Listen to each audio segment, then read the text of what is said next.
В первый этап входит разборка огнестрельного оружия. Участники предельно собраны, ведь здесь важна не только качество, но и скорость. По серьезным лицам понятно, участники настроены на упорную борьбу. Долго готовились и сегодня практически уже приступаем к участию в соревновании.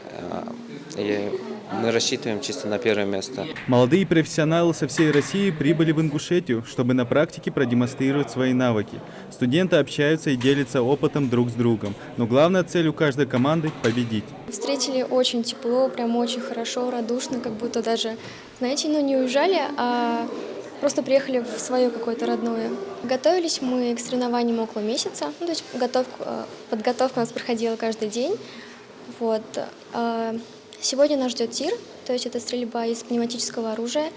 Далее нас ждет сборка-разборка ПМов и автоматов АК-47. Конечно же, хочу пожелать всем участникам соревнований удачи, терпения, сил и двигаться только вперед. Уметь разбирать оружие – это еще не все. Главное – правильно им пользоваться. Стрельба – дело тонкое. Нужно иметь хорошую реакцию и зрение, чтобы попасть в цель. Конкурсанты с оружием в руках максимально сосредоточены, ведь на кону победные очки.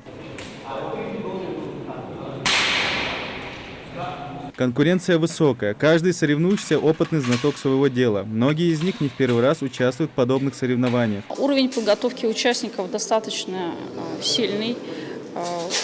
Проходит все в рамках регламента и конкурсного задания. Поэтому победит сильнейший у нас. В числе гостей сунжские школьники. Таким образом, организаторы стараются привлечь интерес подрастающего поколения к обучению таким важным профессиям. Дети внимательно следят за тем, как студенты надевают общевойсковой спасательный комплект. Это одно из важнейших испытаний для соревнующихся, а зрители только мотивируют на бескомпромиссную борьбу. Одевание УЗК – это нестандартный подход. Конкурсантам предложено одеть его в положении сидя.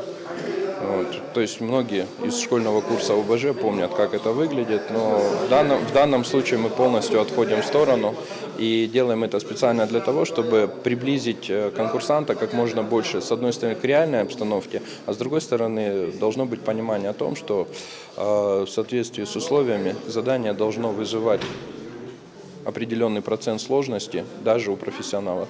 Таким выдался первый день отборочного тура. У участников впереди 2 соревновательных дня, по результатам которых лучшая команда отправится на 7-й национальный чемпионат WorldSkills. Идрис Ижиев, Магомед Белакиев, Новости 24.